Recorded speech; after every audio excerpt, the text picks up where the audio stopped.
Vince Hall of Feeding San Diego. Vince, nice to have you here.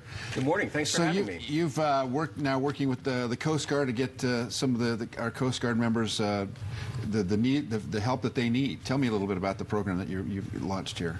Well, we have 42,000 Coast Guardsmen all across the United States that are struggling now to find food for their families because they haven't been paid since last year. This is, I think, the first time in the history of the country that we've had a military sector that has been working in the uniform of the country, doing their duty without pay.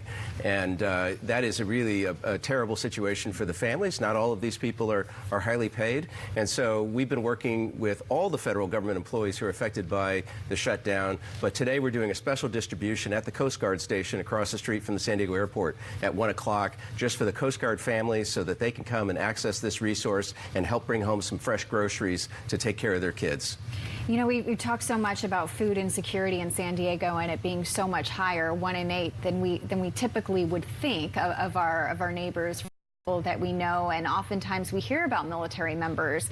And I know we were talking off camera, and they're, you know, with our Coast Guard members, there's a certain level of pride that maybe they're not reaching out as much, or, you know, they're not used to, they're the guys that go in to help, not the ones asking for help. So it's really important that as neighbors and as organizations like yourself, that now you've decided to reach out to them and go to the base, and that's a little different. It really is, and you just hit on a really key point, which is that it's a more comfortable experience for military families to access these resources on base, and we're willing to meet people wherever they're at. We're trying to make it as easy as possible. We've been bringing bags of food to federal corrections officials. We've been working with groups that are serving the employees of the TSA and other federal employees. So we're trying to craft unique solutions that are best fit for the culture of that group of employees to make it as easy as possible for them to get the relief that they need. How do we help?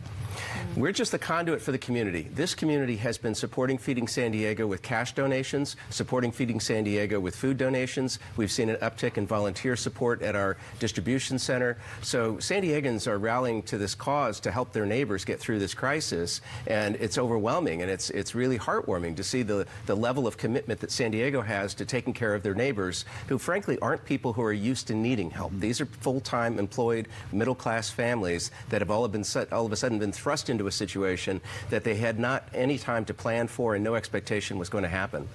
Feeding San Diego, through its partners, has 250 distribution sites throughout the county, which is a large number. I mean, it's hard to believe that there's even a need for that many distribution sites.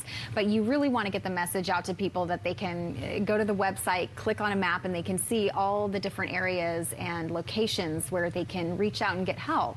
Absolutely. If people go to feedingsandiego.org and they click on the Need Help button, there's a map of all 250 distribution sites. They can click on any site to see the hours and days of distribution. And there's even a phone number they can call just to reconfirm, make sure the information is still accurate.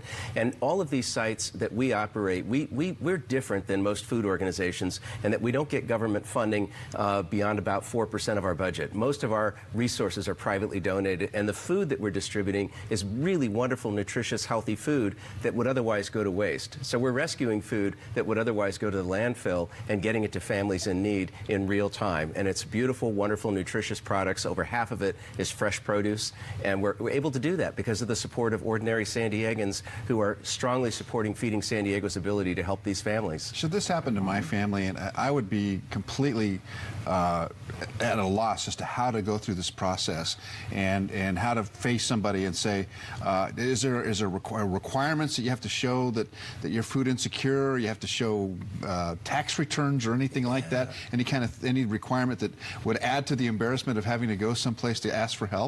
That is a really big point because we're dealing with folks who are not used to accessing services. They don't know the rules, they don't know the procedure. It would be scary. It is, and we're trying to get the word out that because this is rescued food, it's not food that's subject to regulations by, you know, proving your income or things like that. You know, people are essentially able to come and to access the food without filling out forms at most of our distribution locations, without having to bring any documentation or anything. My my message to the folks who are being affected by the shutdown, whether you're a federal employee or a civilian contractor or Coast Guardsman, please just come and access the resource. It's there for you, and it is there to help you feed your family, your kids, at a time when the government isn't issuing you your paycheck. And I also want to thank KUSI, because throughout this, you've been doing a fantastic job of getting this information out to the community, because they're not used to accessing the resources. They wouldn't know if the media like you wasn't doing such a great job of bringing the information to them. Well, it's wonderful what you're doing and bringing the services to them. It's great because we rely on the Coast Guard so much here in San Diego especially. So it's wonderful that this is going on, and we'll continue to follow the story and get the information out. Vince Hall, thank you. Appreciate it. Thanks very Thank much. you. We'll put it all on KUSI.com.